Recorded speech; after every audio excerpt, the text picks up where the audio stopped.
பசுமாட்டின் கண்ணுக்குட்டியை தேரில் சென்ற இளவரசன் தேர்காலில் கொண்டு விட்டான், தேர் சக்கரத்தில் ஏற்றி.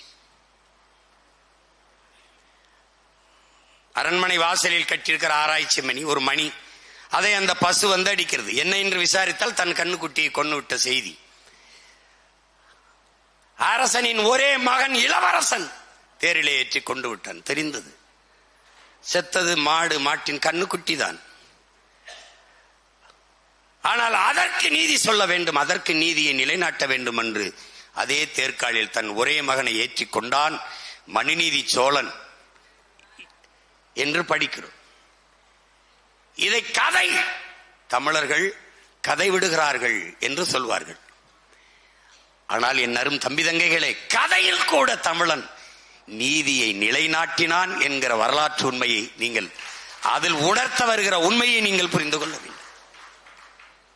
எத்தனை மன்னர்கள், எத்தனை மன்னர்கள், ஆனால் தமிழின மன்னோர்கள் தான் கொடையில் வள்ளல்களாக இருந்தார்கள். பாரி, ஓரி, பேகன், ஆய்நெல்லி, அதிகமான், காரி என்று 7 மன்னர்கள் கொடையில் சிறந்தவர்களாக இருந்தார்கள்.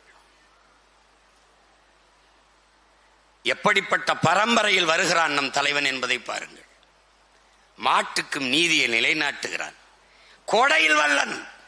326 கிராமங்களை தன் குடிகளுக்கு கொடுத்தான், ஊருக்கு கொடுத்தான். பாரி அவன் ஆகச் சிறந்த வள்ளலாக முடியவில்லை.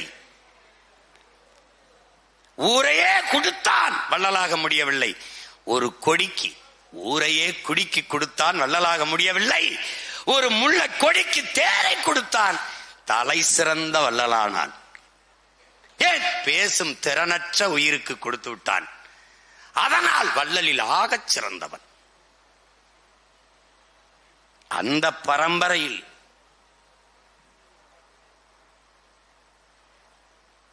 மக்களவையிலேயே, பாராளுமன்றத்திலே, சட்டமன்றத்திலே எதிர்க்கட்சிகள் தங்கள் கருத்தை எடுத்துரைக்க வாய்ப்பில்லாத நிலையில் மன்னராட்சியிலே ஒரு சாதாரண குடிமகள், என் கணவனா கல்வன், நீயே கல்வன் என்று தன் கால் சிலம்பை உடைத்து அமைச்சரவையிலே, அரசவையிலே நீதியை நிலைநாட்டுகிறாள். ஒரு குடிமகள் மன்னனுக்கு முன்பு நீதி சரிந்ததா தன் ஆட்சியிலே என்று நிலம் சரிந்து விழுந்தான் நெடுஞ்செழியன். இன்றைக்கெல்லாம் சட்டசபையில் வெளிநடப்பு வெளிநடப்பு என்று செய்தியை தவிர வேற ஒன்றுமில்லை. ஒரு சாதாரண குடிமகள் மன்னனுக்கு முன்பு கால் சிலம்பை உடைத்து நீதியை நிலைநாட்டினாள் என்பது எவ்வளவு பெரிய ஜனநாயகத்தை நம் முன்னவன் வைத்திருந்திருக்கிறான் என்பதை பாருங்கள்.